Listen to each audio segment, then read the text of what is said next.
Hello, and thank you for joining me. I am Krista Snow, coming to you from El Paso, Texas, right here on the border.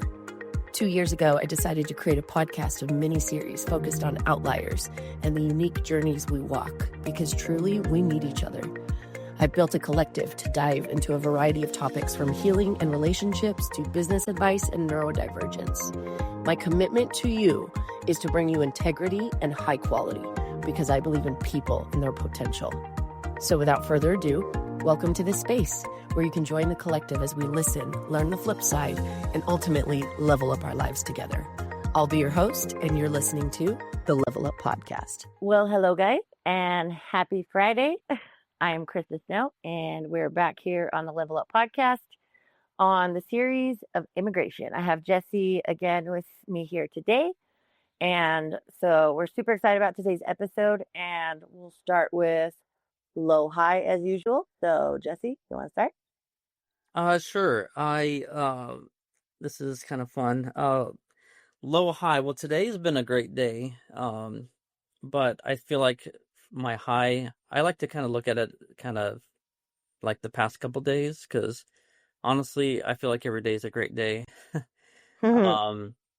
So I think, just being able to go and work out and go to the gym, like, to me, that is always just a great high for me. And for a low, if I have a low, it'd probably just be, I don't really have one, but it's, it may be kind of hot outside. I don't know, but, but yeah, I feel like my days have been really, really good lately. So, yeah. That's amazing.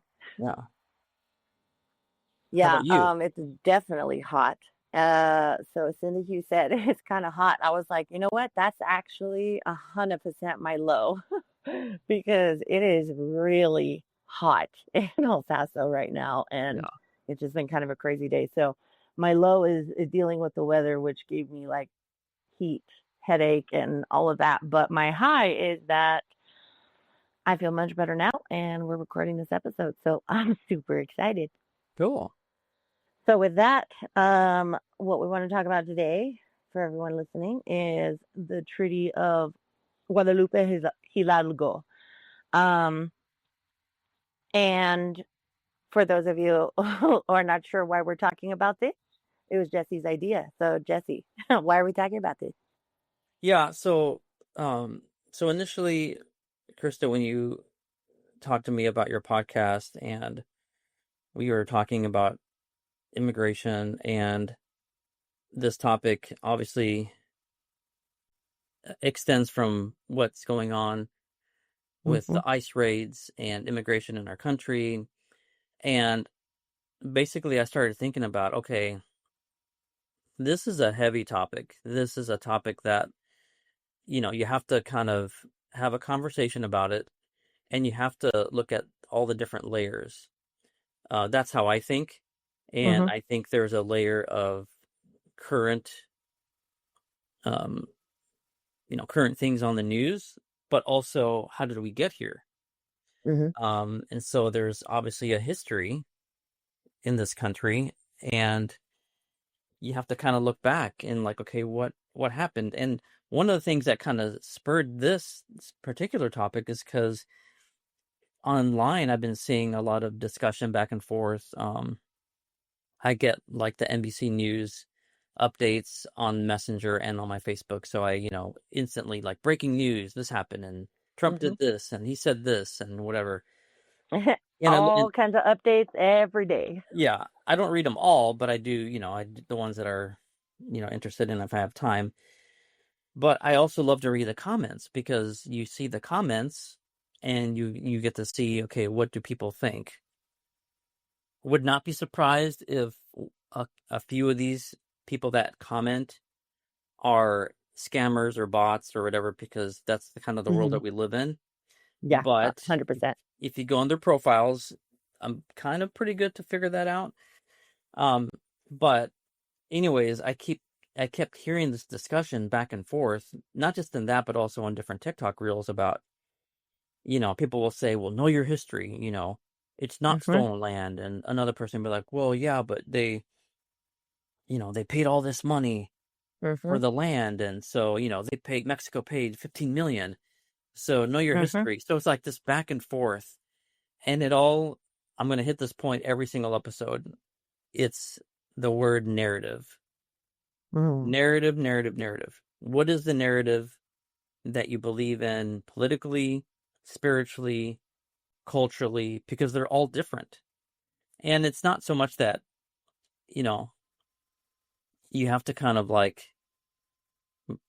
peel the layers of an onion and really figure out, okay, what's the bottom line truth narrative? Because when you look at history, sometimes there's going to be two sides of the story, and that's kind of one thing I learned too. I've listened to different things and different speakers, and I mean, you look at the Bible and you've got Matthew, Mark, Luke, John, and all those books, they have the same information, but they kind of come at it from a different perspective.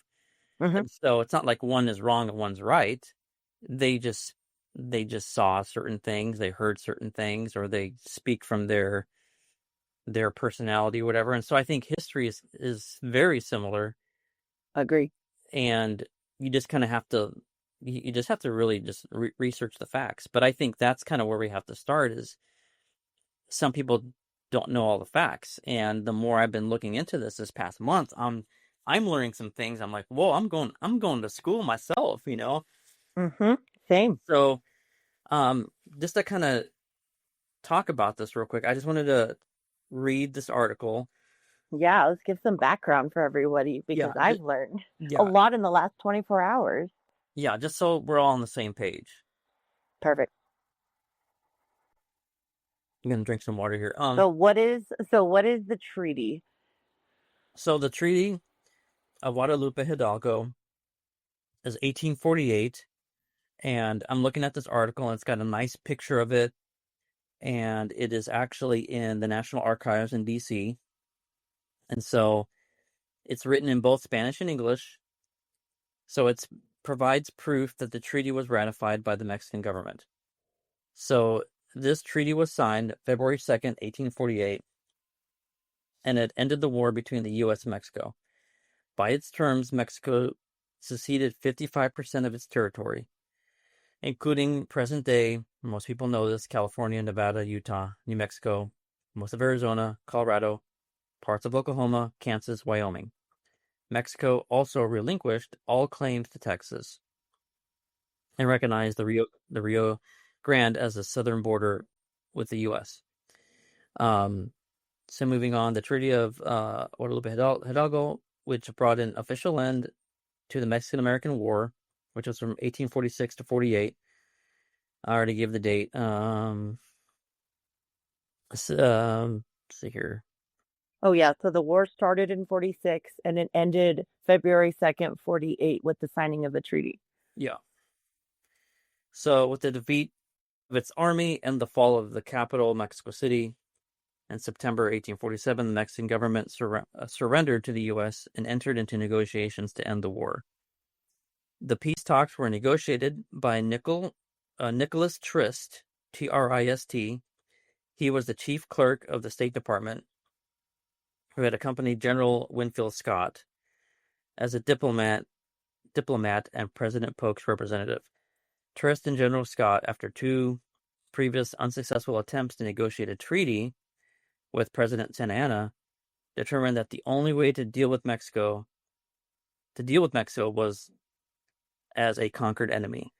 So Nicholas Trist negotiated with a special commission representing the collapsed government. And then moving on, President Polk had recalled Trist in October 1847 under the belief that negotiations would be carried out with the Mexican delegation in Washington. In the 6 weeks it took to deliver Polk's message, Trist received word that the Mexican government had named its special commission to negotiate. Trist determined that Washington did not understand the situation in Mexico and negotiated the peace treaty in defiance of the president. So on December 4th, 1847, a letter to his wife, Trist wrote, and I quote, knowing it to be the very last chance, and impressed with the dreadful consequences to our country, which cannot fail to attend the loss of that chance, I decided today at noon to attempt to make a treaty. The decision is altogether my own. End quote. So Trist sent a copy to Washington. President put forward the treaty to the Senate for their advice and consent. And so to wrap it up, when the Senate reluctantly ratified the treaty, which was a vote of 34-14 on March 10th, 1848, it removed Article 10, guaranteeing the protection of Mexican land grants. Following the ratification, the U.S. withdrew its troops from the Mexican capital. So that was the kind of the part that when I read that, I was like, wait a minute, I never heard that before. Mm-hmm. I was like, okay. I knew nothing about this. Article 10, what? Removed? What? It's like, interesting. Like, I felt like... Yes, and why? Yeah. Mm-hmm. Well, I think we know why. I mean, there's other yes. There's other things that we'll touch on, but it's just one of those things that I compare this to the Native Americans, because that's a whole other conversation that I've done some research on too. But bottom line, you just got to step back, like hundreds of years. What happened in this area that we call the United States today? There were already people living here for thousands of years. And so then when Europeans came, they obviously settled and colonized, the East. And then basically because of, we wanted to expand westward, and their claim was manifest destiny. This idea, this thought that, that it's a God-given right to expand. To the point and of conquer, basically. Yeah, conquer land. We're going to go to war. We're going to basically push people. And if you look at it today, that's what, look at the Native Americans. I saw this very cool video the other day that it really just showed how Native Americans basically got pushed to the side. I think a lot of people learned about the Trail of Tears. That's just one of many, many, many stories of that. But going back to this. Yes, exactly. The Trail of Tears happened after all of this that we're talking about now. And I was researching that last night, and there are 4 major Native American groups that were displaced from Texas and these areas of the Mexican, cession. Like, is it cession? Yeah, I was gonna say cessation. The Mexican cession, that entire group area that you were talking about, like Mexican and U.S. is one part of this conversation. But what you just referenced is exactly why we have to talk about it, because the Trail of Tears happened right after that because of things like Article 10 being removed. Yeah. Yeah. Are you familiar with 8 and 9? Can you explain it in a succinct way, and Article 10 and what this means, so we can now explain why? Or what happened? Oh, you said 8 or 9? Like Articles 8 and 9 and what they say. If not, I can tell you what I remember. Let me see here. I have it right in front of me. Let's take a look here. Okay, perfect. If you read it, what I remember is 8 has to do with the rights of people, and as Mexican people in this new territory, they should be treated as they would if they were in their own home territory. None of their rights should be taken away. And 9 has to do specifically with, they also do not have to adhere to the religion of the European, conquerors, basically. So that's what I think the crux of 8 and 9 are. But correct me if I'm wrong as you read it. Yeah, I'm going to read it real quick. So Article 8, Mexicans now established in territories previously belonging to Mexico, and which remain for the future within the limits of the United States as defined by the present treaty, shall be free to continue where they now reside, or to remove at any time to the Mexican Republic, retaining the property which they possess in the said territories, or disposing thereof, removing the proceeds wherever they please. and without their being subjected on this account to any contribution, tax, or charge, whatever. Those who shall prefer to remain in the said territories may either retain the title and rights of Mexican citizens or acquire those of citizens of the U.S., but they shall be under the obligation to make their election within 1 year from the date of the exchange of ratifications of this treaty. And those who shall remain in the said territories after the expiration of that year, without having declared their intention to retain the character of Mexicans, shall be considered to have elected to become citizens of the U.S. Yeah. So from what I understand about that is basically after the treaty was signed, after the treaty was presented, was basically the people that are already there, they're now in your territory. You're going to treat them as citizens, and they will keep their rights. They will keep their property. They can, their religion can be as they please. They can worship who they want. And the last part of it, I'm trying to remember the exact words that you were saying, but I remember that being a key point. They do not have to be charged or pay extra things to be able to keep these rights. I'm saying that in layman's terms, what you were reading, because there's also at that one part in the end, it said they should be treated as citizens, but also to be treated as citizens, they shouldn't have to be, taken for all they're worth, essentially. And I make that point just to say the court fees and the legal process that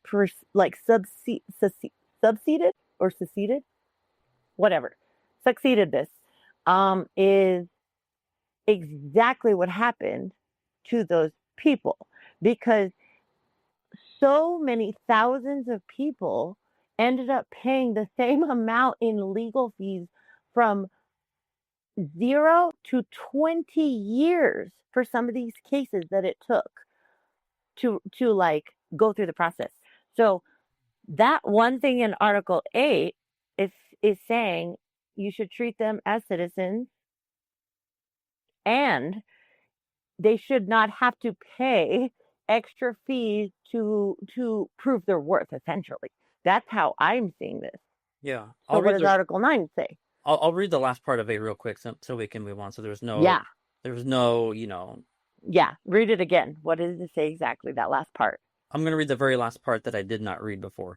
The present owners, the heirs of these, and all Mexicans who may hereafter require said property by contract shall enjoy with respect to it guarantees equally ample as if the same belonged to citizens of the U.S. Okay, so I have two numbers for you there to follow it up. 80,000 Mexicans and over 1 million descendants are the statistics of people that were pushed out. And so that's crazy, right? This is written to protect them, but I'm looking at statistics that shows exactly the opposite. So this conversation is exactly for this purpose. Mm-hmm. So Article 9, I think, has to do specifically with religion, but there might be other parts in that too regarding property.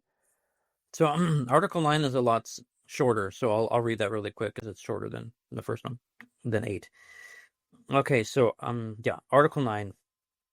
The Mexicans who, in the territories aforesaid, shall not preserve the character of citizens of the Mexican Republic, conformably with what is stipulated in the preceding article, shall be incorporated into the Union of the U.S. and be admitted at the proper time to be judged of by the Congress of the United States to the enjoyment of all rights of citizens of the U.S. according to the principles of the Constitution, and in the meantime shall be maintained and protected in the free enjoyment of their liberty and property, and secured in the free exercise of the religion without restriction. So those two articles encapsulate this entire thing, basically. And Article 10, which we'll talk about in a second, seals the deal. But Article 8 and 9 basically say that everybody that lives there, here's the process. They have 1 year to choose whether they want to remain Mexican citizens. And if so, as Mexican citizens, they still receive the rights because, as part of this treaty, you're treated as American citizens, or they can have dual citizenship. If they don't choose to remain Mexican citizen, then after 1 year, we will automatically assume that they choose to be American citizen. But the Articles 8 and 9 were basically saying, regardless of whether they choose to remain Mexican citizens or become American citizens, they should be given the same rights. They should not have to fight for the already existing land and property and assets and a livelihood that they have. And they should be treated exactly as every other citizen of your country and protected in that way. And they should not have to pay more money in court fees to prove their, all of this stuff, right? Because there's a lot of Mexican citizens that were in the process at the time that the war ended. Right. They were in the process of trying to get their land rights, and they were stuck in that. And so that is where the US took advantage, because what does Article 10 say? Well, under Article 10, it says stricken out. It was removed, but the only thing... removed. But initially, what did it say? It protected Articles 8 and 9 and everything in it.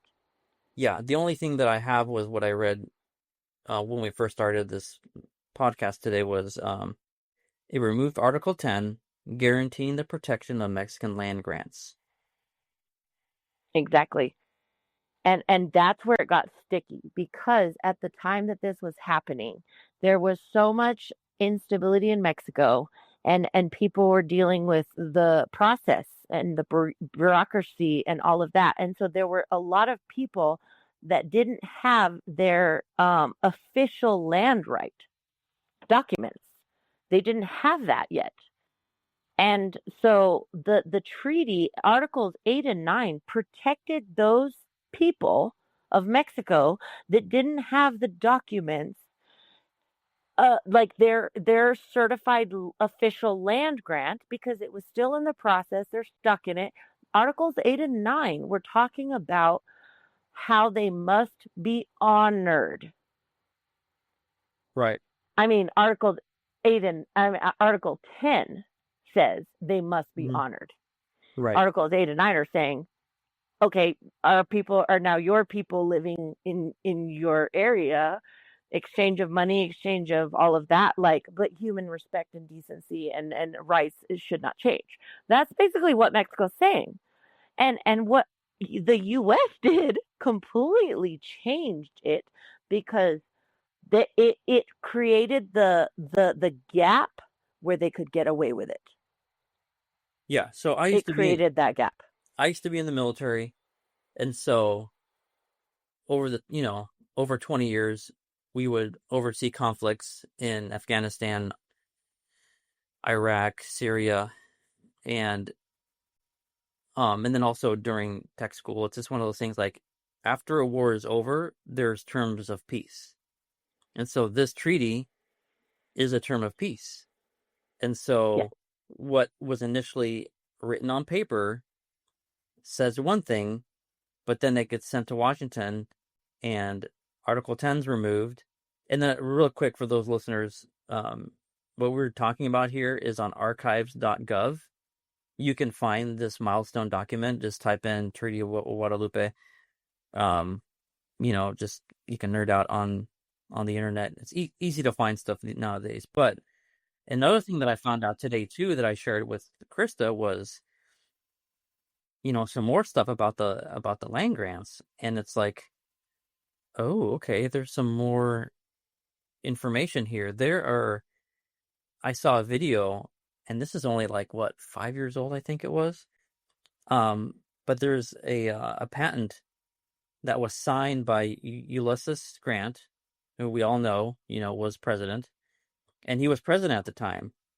Mm-hmm. And it's granting that the land grant will continue to be, I'm talking as the person that was on the video, but the family still had the patent. Like in the video, you can see it, like they're pulling it out from this little container, open it up, and it's got his signature, like it's the actual It's the actual thing. Mm-hmm. And so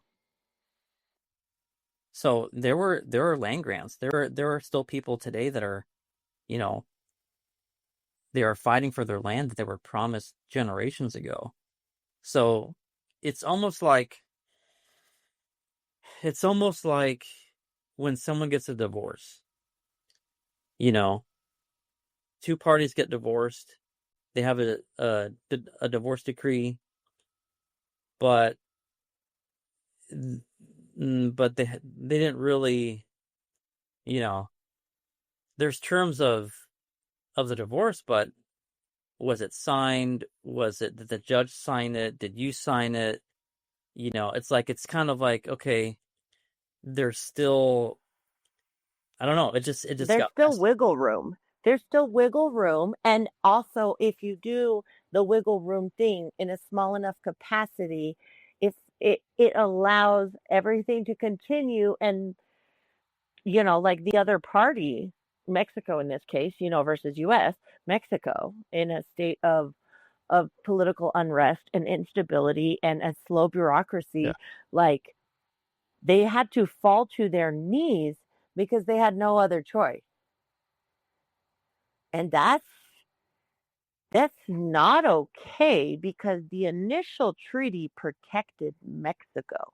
What Right. the US did was take that protection away. There's this quote I wrote down from last night, and it said Article 10 would have allowed Mexican landowners to get clear titles, which many didn't have at the time of the signing of the treaty because of the slow bureaucracy and everything going on in the instability Mexican system. And like every single president between the 20s and the 40s when this happened had been overthrown by a coup.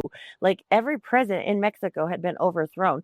So that's why those that commission, in quotes, literally, that's referenced, that's another factor, because those four people that negotiated on behalf of Mexico, that wasn't the president Mm-hmm. that that Nicholas, Trist failed with the first two times. So what they did was skirt the system because Mexico was in such political unrest. And I mean, cartels had control in areas, like you could finagle the system Mm-hmm. to work with four powerful people and then say that it's on behalf of Mexico. But the fact that the president had already denied the treaty two times leading up to this shows already it was not fair. Mm-hmm. US offered $20 million and they didn't accept it at that point. Mm-hmm. And then, because of Texas becoming a republic and everything, that's where the US was able to then go into that gray area in Texas and Mm-hmm. say, well, Texas is now part of the US. Yeah, it was Mexican territory, like Mexico. I mean, it doesn't matter if you don't think so, but Texas is now its own republic and they've decided to become a part of the US. So now you're out. And so they went to the borders and pushed them out, claiming like, this is America. Texas is a part of the Union of America now. And so then Mexico, it became a bloodbath, and Mexico had to surrender. And then they got $15 million. And then the U.S. ratified the treaty, taking away Article 10, which basically said anyone in the process, unfortunately, yeah, they're not protected.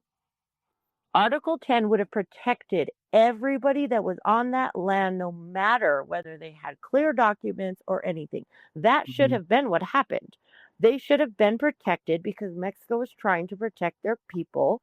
They were forced to surrender, and that's not right that the U.S. took away that article, and then Mexico just had to kind of say yes because they had already withdrawn troops. Mm-hmm. The U.S. withdrew troops as soon as it was signed and all of that. So then at that point, what is Mexico supposed to say? No, we don't like this. Let's go to war again? Another bloodbath? What do they say? They can't do anything. That is not okay, because Article 10 is what caused that many people to be displaced. That's what caused the Trail of Tears. That's what caused all of these issues. And it's not okay for the U.S. to take advantage of the instability of the Mexican government from 1821 to 1846. Every single president was overthrown. And then they use that to their advantage. That is not okay. Article 10 being removed from the treaty, and the history of offering $20 million before, and they get $15 million in the end, and their people, and that's just the Mexican people affected that we're talking about, right? The Native American, that's a whole other conversation, like we said. Yeah. But one example of a case was I can't remember the name of it, Bottiglier, I think. Bottiglier versus Dominguez. And Miss Dominguez, the Supreme Court ruled against her because Article 10 was removed. So she did not have protection because she did not have the clear documentation. And her land and her rights were just gone. That is what happened to the people after this treaty. And the treaty was great until Article 10 was removed. And that, I knew none of it. Yeah. Jesse, I knew none of it. Yeah. And so going back to, I don't know how much more time we have, but to kind of land the plane here. Take it home. Yeah. Going back to the divorce analogy. I went through a divorce. I didn't ask for it, but I can tell you from experience that the lawyers will tell you that obviously there are laws that the husband and the wife and the parents are entitled to. But having said that, everything is up for negotiation. Everything.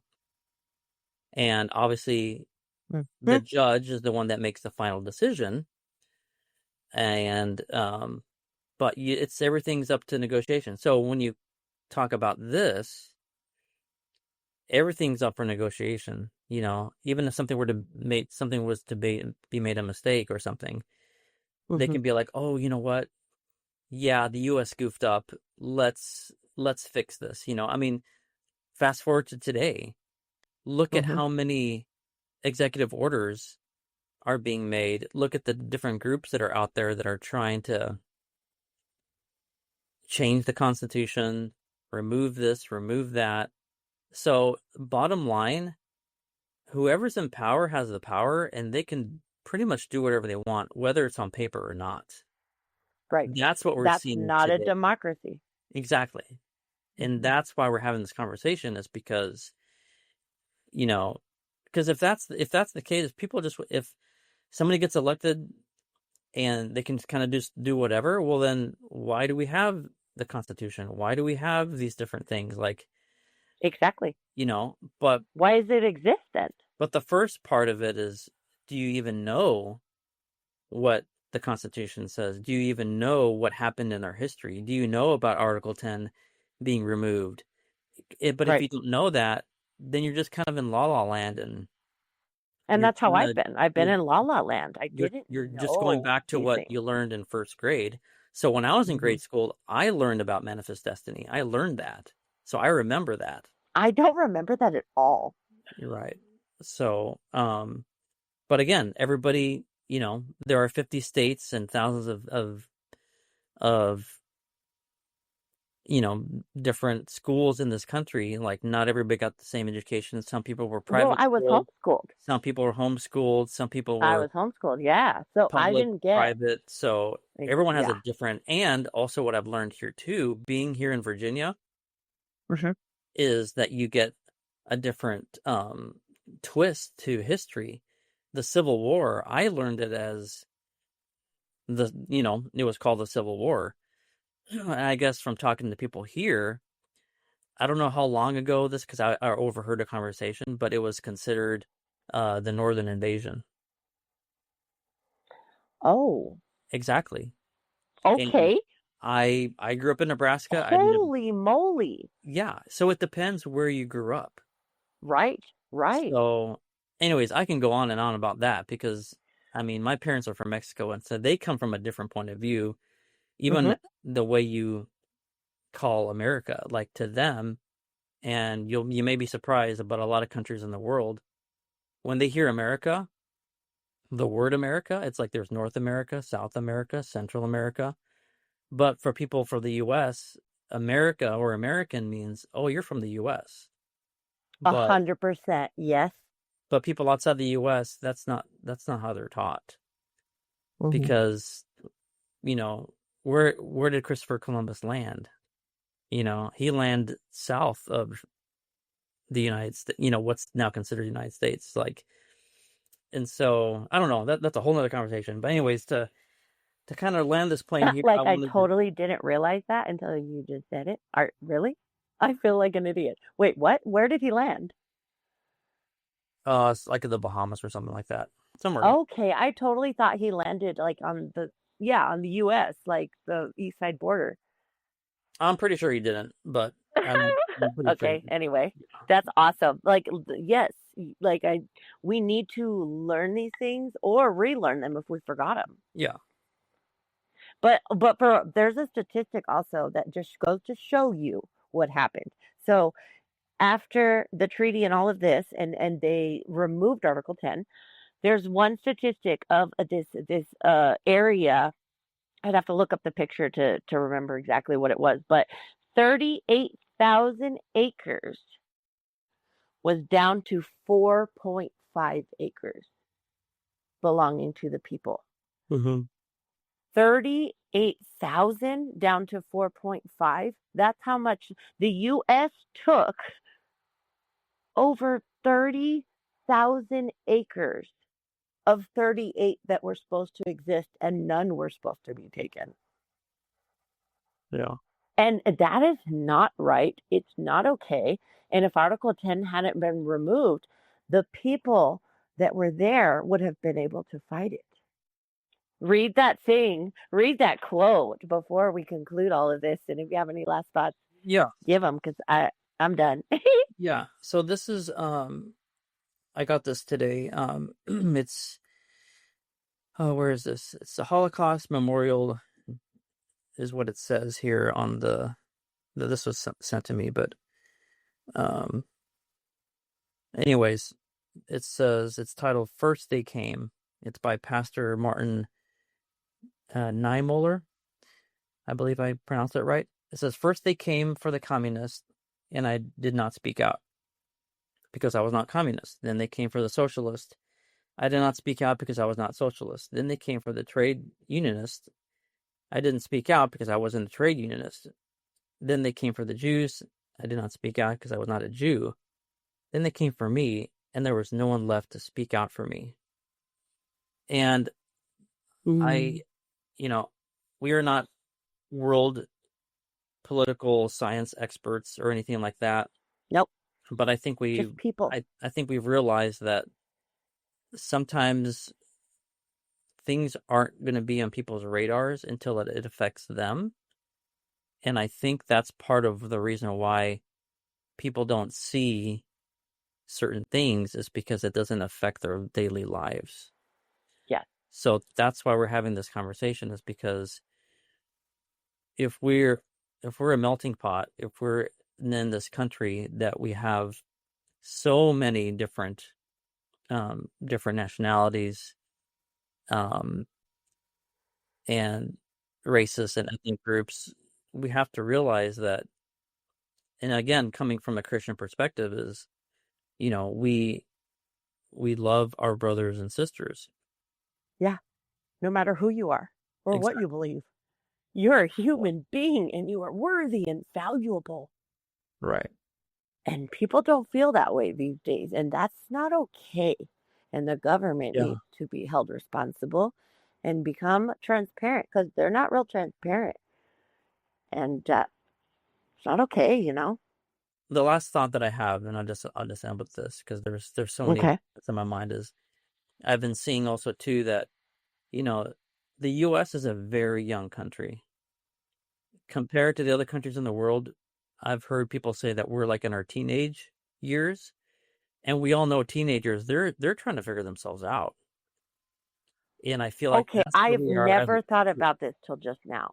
yeah. Oh, So as a teenager, we're trying to figure out what in the world are we doing, and you're I right. was a parent of teenagers, so I've been through that with my kids, but I think I'll just end with that because otherwise we're going to be talking for an hour. But I love that. I we're love that. yeah, we're just trying to figure this out, and I feel like this is just part of growing up is to figure out, okay, what do we want? Who are we? Because a teenager tries to figure out what their identity is. And I Yes. just feel like in this country, we just haven't had a good, the family has broken down so much that, Yeah. again, that's a whole other topic, but we have to But work. it's a catalyst to everything. Yeah. I just feel like this is just one step. This conversation is just one step towards that goal of, being like Christ, loving our neighbor, even loving our enemies. And Absolutely. so that's all I got. And the motto of Level Up is exactly right to your point. The motto of Level Up and what I've created is we need to listen to understand, but we need to learn to listen first, and then you can level up. Listen, learn, level up. And that's why I'm so grateful that I have you on this series with me, because it's really nice to have conversations and just talk about things as average, normal citizens of this country. They're not politicians. We're not corporate, big money, rich family. No, we're just normal people. Yep. So with that, we'll see you next time. Here on Level Up. Yes. Bye, Jesse. Bye. Thanks for listening to the Level Up podcast. And the squad wants you to know that we're here to help. Feel free to email us at leveluppodcastsquad@gmail.com. If you have any questions or comments or feedback, we would love to hear from you. God bless, and we'll see you next time here on Level Up.